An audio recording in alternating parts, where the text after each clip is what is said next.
Bom dia, boa tarde, boa noite, amados irmãos da PIB Santa Cruz, tudo bem com vocês? Aqui é a Júlia falando, estamos em mais uma aula da Escola Bíblica Dominical e estamos muito felizes por poder compartilharmos a palavra de Deus. Estamos estudando o livro de Apocalipse e com certeza a visão que você tinha no início, né? Antes de começar a revista, agora já é outra, né? Conforme a gente vai avançando no estudo do livro, a nossa visão vai ficando mais clara, né, a respeito da volta de Jesus, né, e tudo relacionado à segunda vinda de Cristo. Então, é muito bom. E a palavra de Deus é assim, irmãos, né? Conforme a gente vai estudando, se aprofundando, existem. Eu acho que a palavra de Deus, na minha opinião, a gente tem que estar sempre estudando e se aprofundando, conhecendo mais, buscando mais, porque é o nosso Senhor aqui. Como que você adora alguém e você não conhece? Ele prometeu que vai voltar e você não sabe como, aonde, o que acontece. E Apocalipse, até mesmo entre os cristãos, tem muitas diferenças, né, de entendimentos. Eu mesma essa semana estava conversando com um rapaz que tinha outras visões e no final a gente entrou no consenso. Independente da sua denominação crer dessa forma e a minha dessa, Jesus está voltando e a gente tem que estar preparado. E é exatamente isso. Então, vamos lá à nossa aula de hoje. Antes, vamos orar para iniciarmos o nosso estudo. Senhor, muito obrigada pela tua palavra, que é revelada através de nós, através do teu livro. Obrigada por tudo isso que, através de teus servos, João, está escrito para nós. Nos ajude a entender e a aplicar na nossa vida, Senhor. Muito obrigada por tudo quanto o Senhor tem nos permitido. Em nome de Jesus, amém. Vamos iniciar a aula falando um pouquinho sobre o que a gente tem estudado do Apocalipse, né? É importante a gente sempre relembrar. O Apocalipse, ele é um livro profético. Então, a forma melhor da gente estar estudando Apocalipse, às vezes, não é dando um zoom na letra por letra. É a gente ampliar um pouquinho e pegar um panorama. Assim, imagina que você vai tirar foto de uma pessoa. Aí você tira a foto bem de perto. Aí aparece tudo, né? Mas da pessoa, né? Daquele zoom naquele algo que você quer mostrar. Mas ali, aí conforme você vai dando passos para trás e vai ampliando, vão entrando mais objetos nessa foto. Por exemplo, se a pessoa tá num parque, aí a pessoa falou assim: caramba, tem uma espinha aí em você. Tira foto pra mim pra eu ver como é que tá. Tu vai dar um zoom, vai aparecer aquela espinha enorme. Mas aí, tira uma foto minha aqui do parque. Aí você vai dando passos para trás, vai aparecendo mais o corpo da pessoa, o lugar onde ela tá, tipo um panorama. E essa é a melhor forma de estudar Apocalipse. Não é ficar olhando zoom por zoom, fazendo zoom, olhando as letras por letras. Espera aí, o que é isso? E também, irmãos, a gente não pode ficar doido falando assim: peraí, tem uma imagem aqui. Peraí, na televisão apareceu uma imagem assim, assim. Meu Deus, é o fim do mundo, Jesus está voltando. Olha ali, é o anticristo. Calma. Jesus está voltando desde quando ele subiu aos céus e a gente tem que estar preparado desde então. O funil vai afunilando, as coisas vão ficando cada vez mais difíceis, principalmente para a igreja do Senhor Jesus. Então, vamos estudando o livro todo como um panorama para a gente entender. Vamos lá. Hoje a gente vai estudar os capítulos 12, 13 e 14. E nós vamos conseguir entender tudo e aplicar tudo que está aqui nesses 3 capítulos. Vamos lá. O livro de Apocalipse, ele tem divisões para melhor entendimento. Na primeira parte, a gente estudou falando das igrejas, né? 7 igrejas da Ásia, o juízo de Deus, beleza. Depois, nós estudamos os 7 selos e as 7 taças, que são o juízo de Deus sobre toda a terra, principalmente sobre aqueles que não creem, que não estão selados por Deus, assim vamos dizer. E essa outra parte aqui que a gente vai estudar agora, de agora até o final, o Apocalipse 12 até o 22, capítulo 12 até o 22, vai falar da perseguição cruel do quarteto do mal que ataca a igreja. O que é esse quarteto do mal? Satanás, Anticristo, o falso profeta e a grande Babilônia. Acaba aí? Não. No final tem a vitória retumbante de Cristo e sua igreja sobre os inimigos. Então, agora a gente está inaugurando uma nova parte do Apocalipse, que vai falar desse quarteto do mal, que eu falei, Satanás, Anticristo, falso profeta, a grande Babilônia, atacando, tentando tirar o reino do Senhor Jesus Cristo. Aí o quarteto do mal vindo para afligir. E nós estamos hoje exatamente na parte do quarteto do mal. Vamos lá ao capítulo 12 e vermos o que está aqui, aplicarmos e entendermos. Como eu falei, eu vou ampliar um pouco o zoom, porque até mesmo por causa de questão de tempo da nossa aula e para não ficar maçante a aula. Vamos lá. Capítulo 12. Estou lendo a versão NVT. Então foi visto no céu um grande sinal, uma mulher vestida de sol, com a lua sob seus pés, uma coroa de 12 estrelas na cabeça, estava grávida e gritava por causa das dores de parto e da agonia de dar à luz. Outro sinal do céu foi visto, um enorme dragão vermelho com 7 cabeças, 10 chifres, 7 coroas nas cabeças. Com a cauda arrastou 1/3 das estrelas do céu e as lançou na terra. E quando a mulher estava para dar à luz, o dragão parou diante dela, pronto para devorar a criança tão logo ela nascesse. Então aqui vai falar muito da mulher e o dragão. A mulher ali, né, a luta, né, a mulher grávida e vindo esse dragão tentando impedir o nascimento desse filho. Vamos lá, quem é essa mulher? A grande pergunta. E essa mulher aqui, né, com autoridade, vestida de sol, a lua embaixo do seu pé. Então, essa mulher aqui com muita autoridade. Gente, essa mulher não é Maria, tá bom? Porque Maria foi uma mulher, uma serva de Deus. E Maria em si, como mulher, como pessoa, como serva de Deus, Maria é uma pecadora, como nós somos pecadores dependentes da graça do Senhor. Ela, como pessoa, não tem essa autoridade. Então, aqui, a mulher simboliza a igreja de Cristo. Como a igreja de Cristo esperando que Cristo viesse, primeira vinda, tá?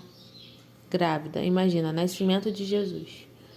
Então, aqui, a mulher esperando esse filho. Aí você vai dizer, Júlia, Apocalipse não é as coisas que vão acontecer?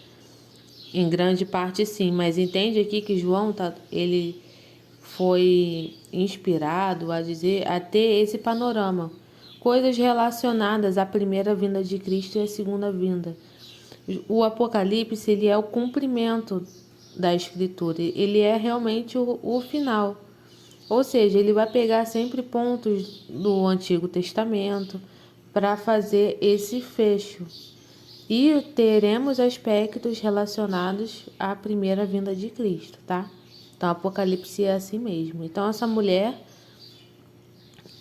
né, que tem autoridade, né, ali pelo sol, né, tudo que a gente vê ali, estava grávida e gritava de dores por causa da agonia de dar à luz.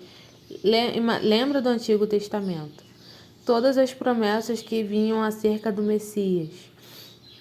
O povo esperando por um Salvador. por alguém que viesse finalmente dar paz e descanso das suas dores, das guerras. Lembre dos profetas anunciando a volta de Jesus. Na verdade, se você vê em cada livro do Antigo Testamento, de Gênesis até qual que é o último livro do Antigo Testamento? Malaquias. Até Malaquias, você vê que o povo estava aguardando o dia do Senhor. E cada livro do Antigo Testamento aponta para Jesus Cristo. Você com certeza já viu pregações falando sobre isso, sobre a volta, sobre a primeira vinda de Jesus. Isaías, ele até tem um relato bem detalhado sobre onde nasceria o Messias, o cumprimento, a sua família, toda aquela parte da genealogia também. E nós sabemos o quanto o povo de Deus passou para que viesse o Senhor. Imagina os exílios que eles passaram, também por conta do juízo de Deus, né, para eles, o exílio. E você vê no livro de Esther, querendo acabar com todos os judeus, né, daquela região onde eles estavam. Então, assim, foi na primeira vinda de Cristo uma perseguição forte, guerras para exterminar o povo que viria o Messias, né? Que viria dos judeus. Mas Deus sempre tem os seus planos e os seus planos não são frustrados. E olha aqui o que a gente leu no versículo 3, o dragão. Dragão vermelho, 7 cabeças, 10 chifres, 7 coroas nas cabeças, com a cauda arrastou 1/3 das estrelas do céu e os lançou na terra. O que seria esse 1/3? Foi quando Satanás, que estava no céu, arrastou 1/3 parte de anjos caídos. E aí vem o quarteto do mal aqui no Apocalipse. Olha o versículo 5. A mulher deu à luz um filho que governará todas as nações com cetro de ferro, e ele foi arrebatado para junto de Deus e de seu trono. Olha só. E nós estamos perto da época de Natal, né? Então esse texto ainda tem mais brilho ainda. O filho nasceu. Isso que o dragão fez não foi impedimento para que a criança nascesse. E quando a gente lê a história do nascimento de Jesus, a gente vê também quantas coisas aconteceram para que Jesus não nascesse. Mas os planos do Senhor não foram frustrados. E nesse grande conflito, nós temos a mulher que nós falamos, que é a igreja, grávida, ou seja, aguardando a primeira vinda de Cristo, quando ele iria, enfim, lavar os nossos pecados, nos salvar através do seu sangue. E o dragão, Satanás, tentando impedir a vitória dessa criança. E dessa criança, vocês entenderam, não que Jesus seja uma criança, mas aguardando, tentando impedir a vitória de Cristo. Porque se ele não nascesse, ele não iria morrer pelos nossos pecados. Se ele não enfrentasse a cruz, ele não iria nos salvar. Então, está aqui Satanás, o dragão. Ele tem chifres e ele tem coroas, ou seja, ele tem influência. Imagina a coroa. Você vê alguém com uma coroa, você vê a rainha, uma princesa, você vê que é alguém de influência. Ele tem influência e ele também tem poder destruidor, como os chifres significam.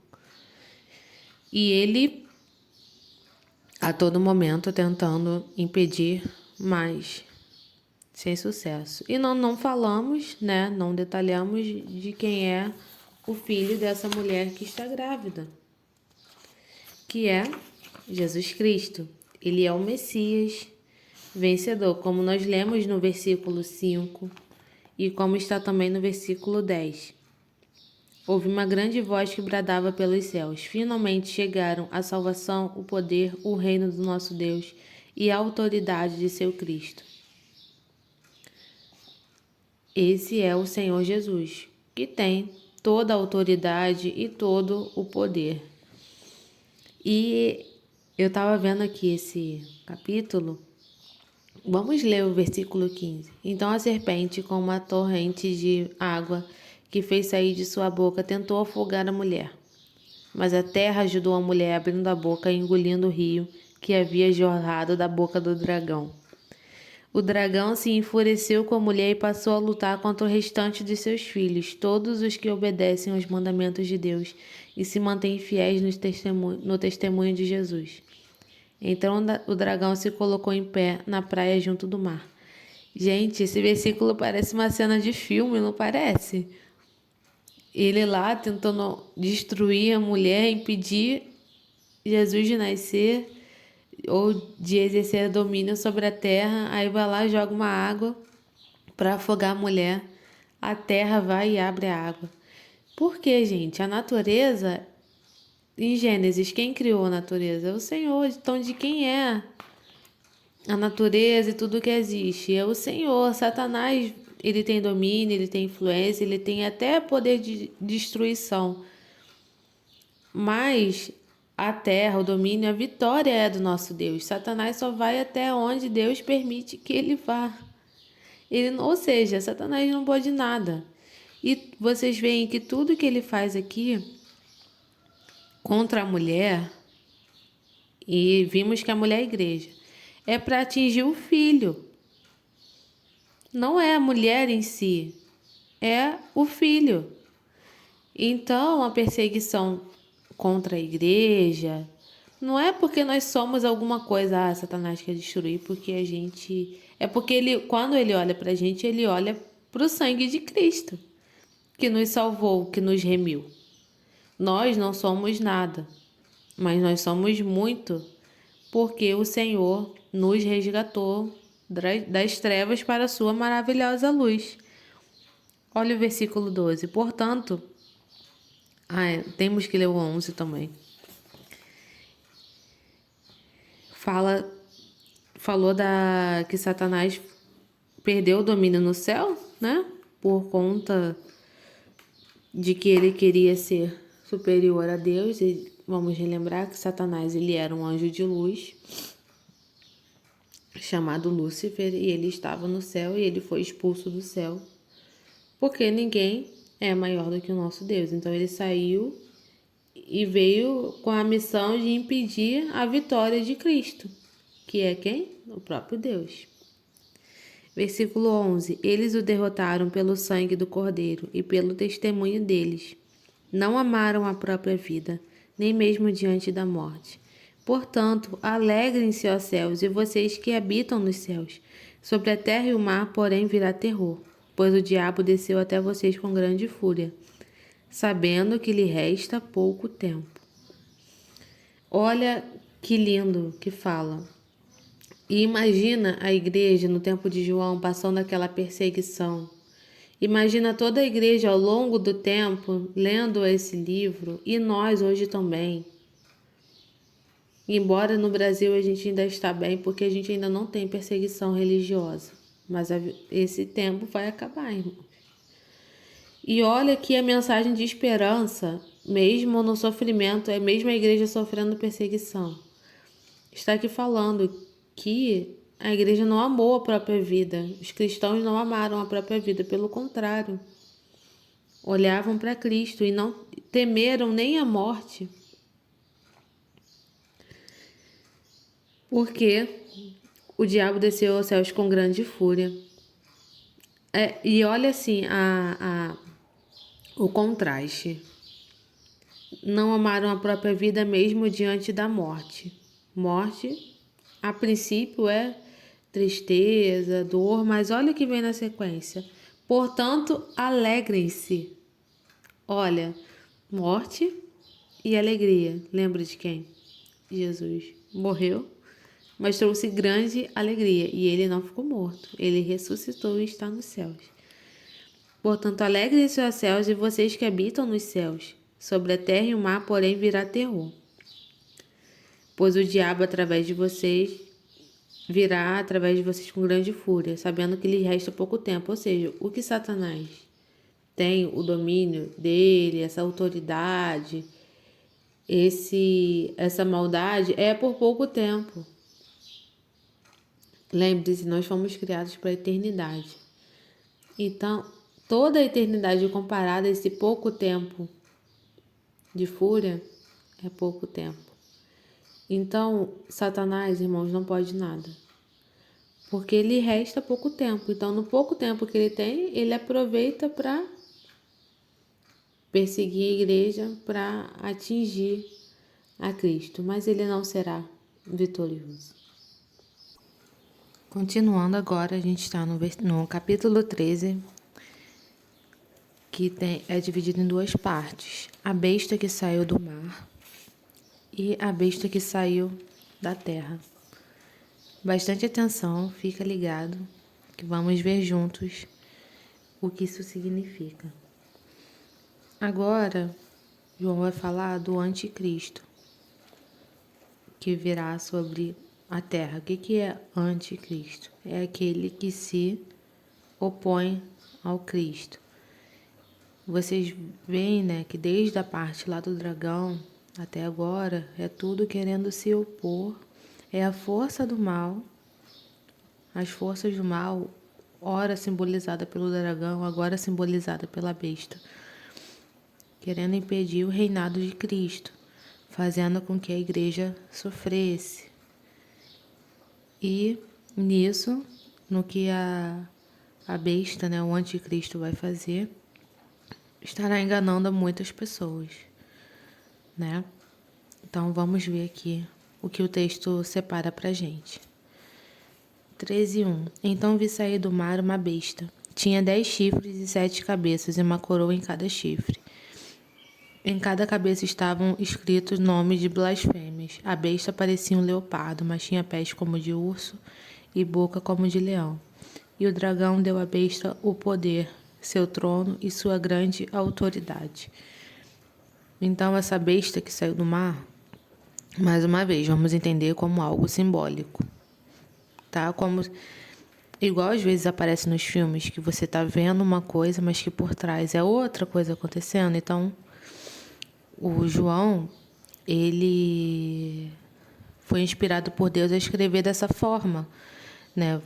Pode ser falso profeta, uma pessoa, mas aqui ele está falando como se fosse uma imagem de uma besta saindo do mar, o dragão, Satanás ali, com domínio sobre a besta. Então vamos entender esse sentido figurado que está aqui. Então o dragão saiu do mar. Mar a gente entende como turbulência, agitação, né? Então essa besta saiu do mar. E aqui no versículo, e aqui está dizendo também que é o dragão que deu à besta poder, seu trono e grande autoridade. Ou seja, é o braço de Satanás aqui, através do anticristo. E outra coisa que nós podemos entender também, eu sempre falo que o Apocalipse ele é um funil. Não significa, a gente teve vários governos tiranos, né, ao longo da história. O povo aqui da época do Apocalipse estava passando por governos tiranos, na época de Jesus, que Jesus nasceu também. Então, vários anticristos já se levantaram. O que é anticristo? Alguém que se opõe ao Cristo. Só que como a gente entende um funil, entende que as coisas ao longo do tempo elas vão piorando pra gente aqui na Terra, né? A gente vai ficando sem esperança aqui, né? Pra gente olhar para os céus.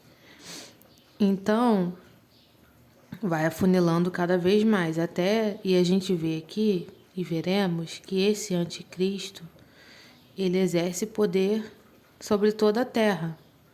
Então já se levantaram outros anticristos ao longo da história, mas isso só mostra o quê? Que Jesus está voltando. É o passado, o presente e o futuro, e tudo está sendo cumprido nas escrituras. Porque às vezes dá a sensação de o seguinte: Hitler vai ser o anticristo, é agora, tal. Não aconteceu. Poxa, aí fui feita de palhaço aí. Sofremos isso tudo à toa. Pessoas sofreram, morreram, grande destruição à toa. Aí Jesus não voltou ainda. Não é isso. Tudo, os tiranos, tudo isso é um funil. Sempre vão se levantar pessoas. Mas a gente vê aqui ao longo da Bíblia que haverá um tempo do fim, né? O cerco vai se fechando, vai ficando tudo cada vez mais difícil e Jesus está cada vez mais próximo de voltar. Versículo 5. Foi permitido à besta falar grandes blasfêmias e foi-lhe dada autoridade para fazer o que quisesse durante 42 meses. Ela blasfemou terrivelmente contra Deus, difamando seu nome, seu tabernáculo e os que habitam no céu. Foi permitido à besta guerrear contra o povo santo e vencê-lo. E ela recebeu autoridade para governar sobre toda tribo, povo, língua e nação. Então a gente entende também aqui como uma figura política, né? Porque se ele governa sobre toda a raça, língua, povo, nação, e uma figura política de tirania. Porque guerreando contra o povo santo, contra o povo de Deus, vencendo, recebeu autoridade para governar. E aqui o que a gente leu no versículo 5, fala que foi lhe dada autoridade para fazer o que quisesse durante 42 meses, ou seja, é um tempo limitado. Então, ou seja, sobre determinado tempo, ela foi o braço de Satanás. Satanás ali, o dragão, fazendo tudo o que ele queria através dessa figura da besta. Versículo 8. E todos os habitantes da terra adoraram a besta. São eles os que não têm o nome escrito no livro da vida, que pertence ao Cordeiro, que foi morto antes da criação do mundo. Olha aqui como confirma o que eu falei. Que o Apocalipse, ele é o fechamento da história, o passado, o presente e o futuro. Ele fala aqui que o Cordeiro ele foi morto antes da fundação do mundo. Como que é isso, Júlia?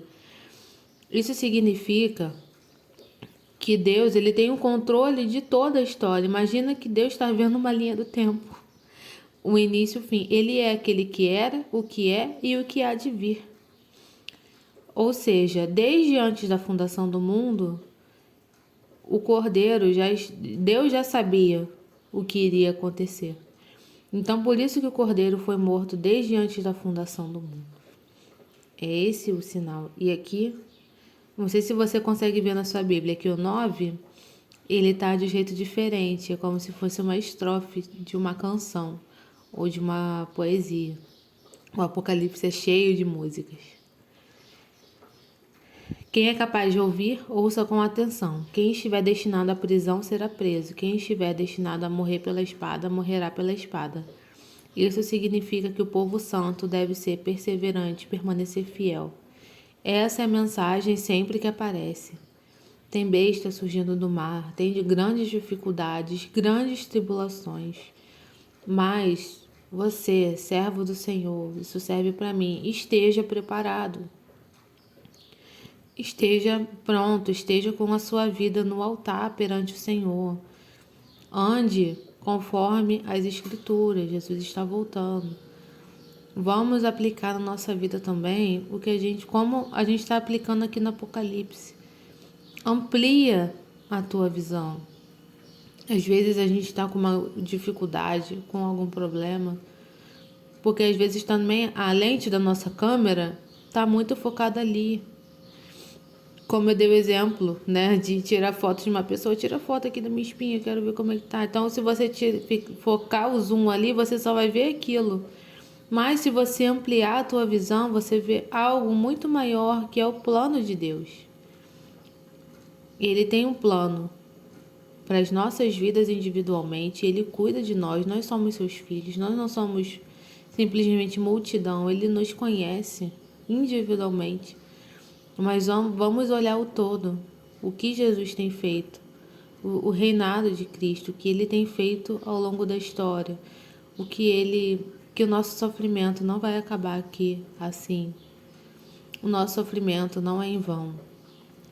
E olha a mensagem para a igreja. O povo santo deve ser perseverante e permanecer fiel. Nós devemos permanecer fiéis. Então, a gente vê também que o Apocalipse ele é uma mensagem de esperança.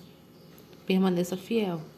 Com perseguição, com morte, contra governos terríveis, mesmo com tudo isso, permaneça fiel. E no versículo 3, né, fala que o mundo inteiro se maravilhou, seguiu a besta. Ou seja, alguém com grande autoridade, influência,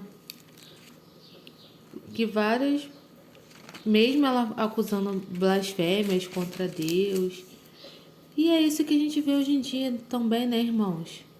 Quantas pessoas têm blasfemado, têm falado contra o nosso Senhor, e uma multidão segue, e isso faz sucesso.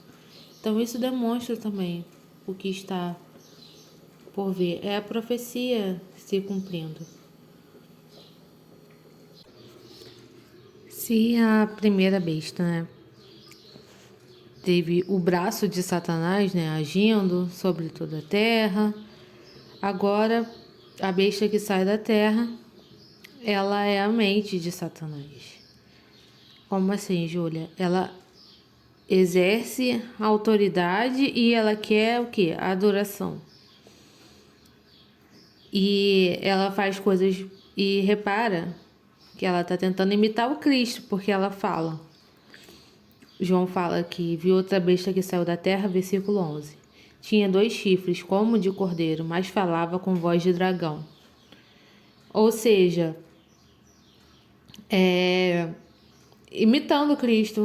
Tem chifre de cordeiro, mas a voz era de dragão. Olha o símbolo aí do anticristo, se opondo ao Cristo.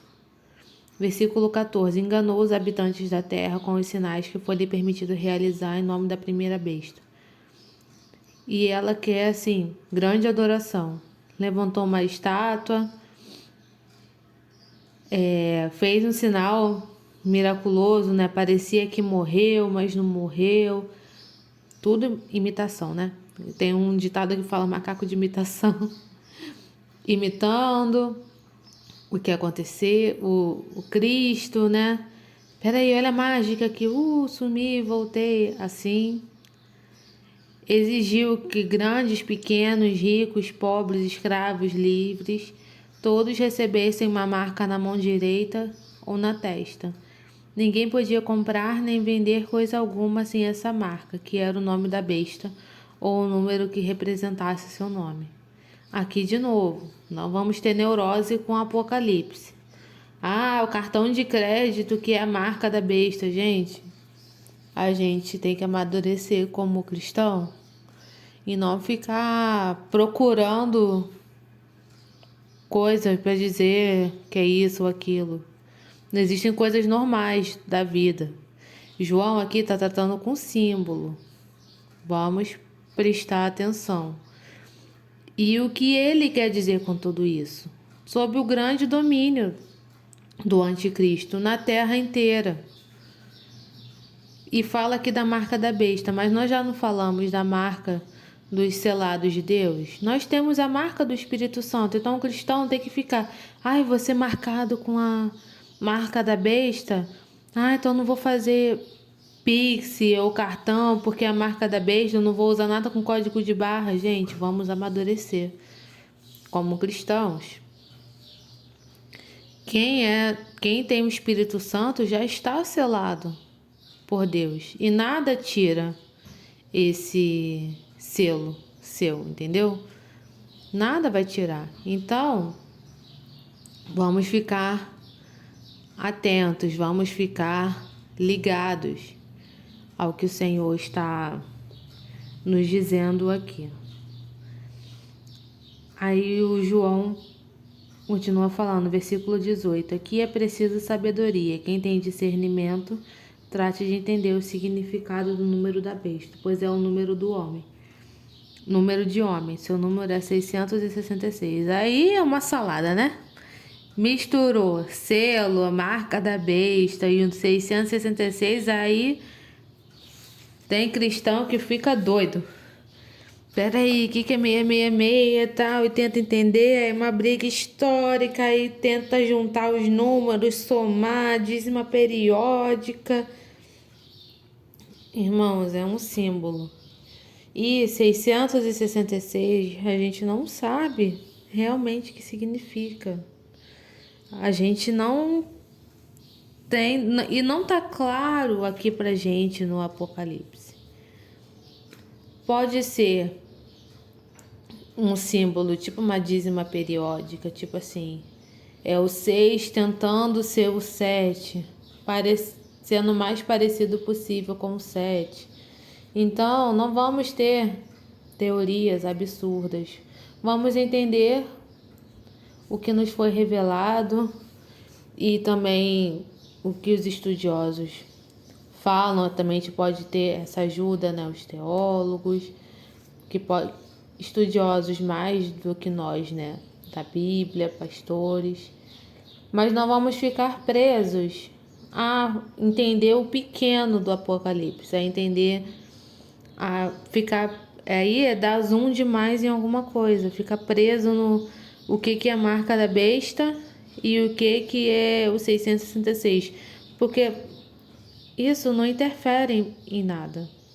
O que a gente precisa entender é o todo, que vão se levantar pessoas querendo enganar o povo de Deus, vão se levantar pessoas que serão falsos profetas, que enganarão a muitos. Então a gente tem que estar atento a isso, a ficar ligado em obedecer ao nosso Senhor Jesus Cristo. Por mais que se levantem muitas coisas, muitas situações, a gente deve permanecer firme na palavra de Deus.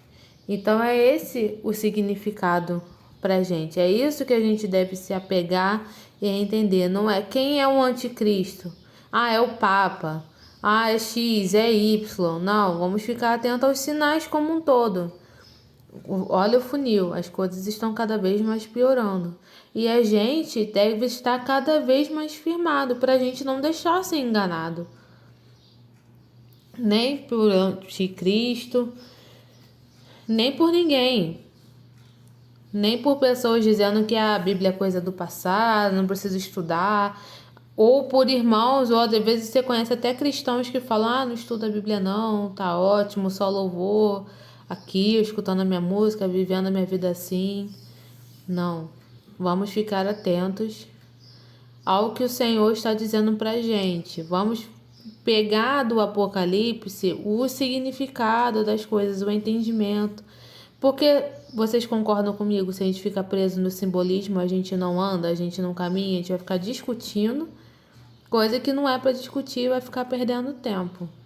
E a gente deve investir nosso tempo em quê? Em oração, em súplicas, em orar uns pelos outros, em ajudar os nossos irmãos, em fazer o bem, em sermos cristãos relevantes para a sociedade, cristãos que fazem a diferença, cristãos que não se amoldam ao padrão do mundo, cristãos tipo, olha, aquela pessoa ali é diferente, ela sofre, olha as dificuldades que ela tem, mas olha como ela é uma pessoa bonita, que reflete para Cristo. É isso que a gente deve ser. E não ficar preso ao número, ao simbolismo. Então, caminhando para o capítulo 14 agora. Continuando nosso estudo no capítulo 14, agora João traz uma outra visão. Aí é importante lembrar nessa parte o seguinte: o Apocalipse ele não pega do ponto 0 até o ponto 1000. Exemplo, vai acontecer isso, depois isso, como numa sequência.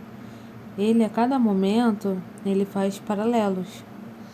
Então aqui é como se a história já fosse lá pro final, mostrando os salvos e remidos no céu e falando caiu a grande Babilônia, tá? Qual tá no versículo 8 falando isso. Então, mas é importante para a gente introduzir esse capítulo, que ele aqui já está mostrando lá no final. Então, a cada momento ele faz esses paralelos, mostram o início e o final, não é uma sequência, vai acontecer o número 1, 2, 3, 4, 5. Ele às vezes inverte o jeito de mostrar os acontecimentos. Então, vamos lá, o versículo 1, deixa eu só alterar a versão aqui da Bíblia para NVT. Então viu o cordeiro em pé no monte Sião, e com eles estavam 144.000 que tinham o nome dele e o nome do seu pai escritos na testa. E ouvi um som que vem do céu, como um som forte de ondas do mar, como um som de poderoso trovão. Era como o som de muitos arpistas tocando juntos. Esse grande coral cantava um cântico novo diante do trono de Deus e diante dos 4 seres vivos e dos 4 anciãos. Ninguém poderia aprender o cântico, a não ser os 144.000 que haviam sido comprados na terra. Eles se conservaram puros, sem manter relação com as mulheres, e seguem o cordeiro por onde quer que ele vá. Foram comprados dentre os habitantes da terra como oferta especial a Deus e ao cordeiro. Não mentem, são irrepreensíveis. Então mostra aqui, antes, no capítulo anterior, mostrou as pessoas seguindo a besta, seguindo o anticristo, blasfemando contra o Senhor. Aqui já mostra o contraponto, mostra a igreja do Senhor reunida, adorando ao Senhor de dia e de noite. E quando ele fala aqui é importante, quando fala Sião, no Monte Sião, não é literal e aqui na terra, falando de um lugar específico na terra, mas uma referência falando dessa multidão no céu, dessas pessoas. 144.000 é um número que a gente já viu lá no capítulo 7. Não é literal, são 144.000 salvos. Não é isso. Significa, um dos sentidos é que Deus conhece cada um, cada nome, cada número. Ele conhece cada um de nós, ele conhece os seus filhos, ele conhece os seus selados. Então, esse número, 144.000, ele vem disso. Também tem a simbologia do Antigo Testamento, que eram 12 tribos, Novo Testamento, 12 apóstolos, como se fosse a antiga aliança e a nova aliança se reunindo, e esse povo todo lá no céu, reunido, reinando com Cristo, cantando louvores, tendo música. Olha só a música aí, de novo no Apocalipse. E com os 24 anciãos, novamente, a união entre o Antigo e o Novo Testamento. E aí, quando ele fala aqui, 4 seres viventes, no versículo 3, não é o quarteto do mal não, tá, gente? O quarteto do mal é o diabo, o dragão, como a gente já falou antes nessa aula mesmo. 4 anciãos, ele é uma referência talvez aos 4 cantos da terra, né? Todos adorando ao Senhor, os 24 anciãos, tá? Então quando ele fala 4 seres viventes, você imagina na sua cabeça assim, isso é uma coisa boa. E aqui no versículo 4, a gente tem que prestar muita atenção, porque fala assim, eles se conservaram puros, não tiveram relação com mulheres. Aqui também não no sentido literal, é no sentido seguinte, a igreja do Senhor, ela é considerada pura. E até não é também uma imagem de, geralmente fala, a virgem adornada para o Senhor, simboliza pureza. Não quer dizer que o homem não deva se casar, não é isso. Está falando que não se prostituiu com ídolos, não adorou o falso profeta, não se rendeu a outros deuses e só adorou o Senhor. Até no Antigo Testamento, quando fala do povo de Israel adorando a imagens, adorando Baal, os profetas de Deus falavam muito sobre prostituição, que eles estavam se prostituindo, adorando outros deuses. Tem até o profeta Oséias, né, que foi uma imagem muito forte, que ele se casou com uma prostituta a pedido de Deus, e isso simbolizava Israel, né, como Deus sendo traído. Então aqui é a mesma coisa, assim, não quer dizer que, pelo contrário, o casamento ele é santo, puro. A Bíblia fala sobre o casamento. Aqui a questão da prostituição de idolatria, tá bom? E foram comprados dentre os habitantes da terra como oferta especial a Deus ao Cordeiro. E fala aqui, ó, no versículo 1, falam que eles tinham na testa o nome do seu pai escrito na testa, né? Esse é o sinal, né, dos selos que a gente viu lá no versículo 7, que os santos de Deus também são selados. Os que têm a marca da besta são selados, e os que são santos e irrepreensíveis têm essa marca do Senhor Jesus. Continuando, agora a gente vai falar sobre a segunda parte desse capítulo 14. Versículo 6. Vi outro anjo que voava no ponto mais alto do céu, levando as boas novas eternas para anunciá-los aos habitantes da terra, a toda nação, tribo, língua e povo. Temam a Deus, dizia em alta voz, deem glória a Ele, pois chegou o tempo que Ele julgará a humanidade. Adorem aquele que fez o céu, a terra, o mar e todas as fontes de águas.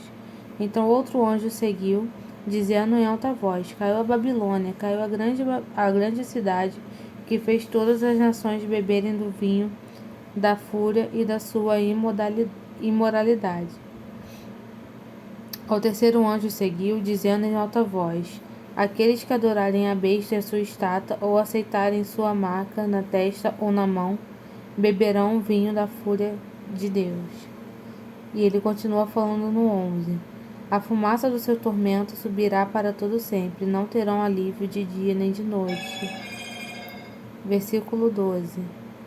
Isso significa que o povo santo deve ser perseverante, obedecendo aos mandamentos de Deus e permanecendo fiel a Jesus. E ouvi alta voz que vinha do céu, dizendo, escreva isso, felizes os que agora em diante morreram no Senhor. Sim, diz o Espírito, eles são verdadeiramente felizes, pois descansarão do seu trabalho árduo, porque suas boas obras o acompanharão. Então, 3 anjos aqui anunciando mensagens. E a todos os povos da terra, um aviso. Temam a Deus, deem glória, pois chegou o tempo em que Ele julgará a humanidade. Então aqui já estava próximo de vir o juízo. Como eu falei, não é uma linha do tempo certinha aqui o Apocalipse. E outro anjo falou em alta voz, caiu a Babilônia. Vamos lá, Babilônia também não é literal. Babilônia significa os reinos da terra. Vamos lembrar lá do livro de Daniel. O rei Nabucodonosor, com tudo aquilo, com que queria adoração para ele mesmo, que escravizou, né, que dominou o povo de Israel, que os tirou de sua cidade, que destruiu a cidade, tudo isso. Então Babilônia como símbolo desse local de idolatria, de prostituição, de maldade, de não deixar. Lembra de que Daniel e seus amigos também foram perseguidos? E vocês estão vendo, né, o Antigo e o Novo Testamento a todo momento. E é legal, né, lembrar dessa história, porque eles enfrentaram o perigo de morte em prol de adorar o Senhor. Mesmo estando numa condição desfavorável, Eles falaram que era melhor morrer servindo ao Senhor do que se prostrar a outros deuses. Então, Misael, Ananias e Azarias, que isso é um nome hebraico, né, de Isaac, Isaac, não é Isaac, enfim, vocês lembram, Mesaque e Abednego, então, Sadraque, lembrei. Então, eles se quase morreram, não quase morreram porque eles foram livrados, mas eles poderiam ter morrido. Daniel também orava, não poderia orar pelo decreto e foi para a cova dos leões. E aqui no versículo 12, no 13, fala que felizes são aqueles que morrem no Senhor. Olha só. Então, a cada momento, uma mensagem de esperança para a igreja. Olha, por mais que você morra, por mais que você sofra, o Senhor está vendo o teu sofrimento, o Senhor está vendo a sua dificuldade. E nesse trecho, né, do capítulo 13, nós vimos isso, que a Babilônia, os reinos desse mundo, onde está o falso profeta, vai cair tudo isso que ele está fazendo. Quem segue a besta, quem aceita a marca na mão, vai sofrer por toda a eternidade.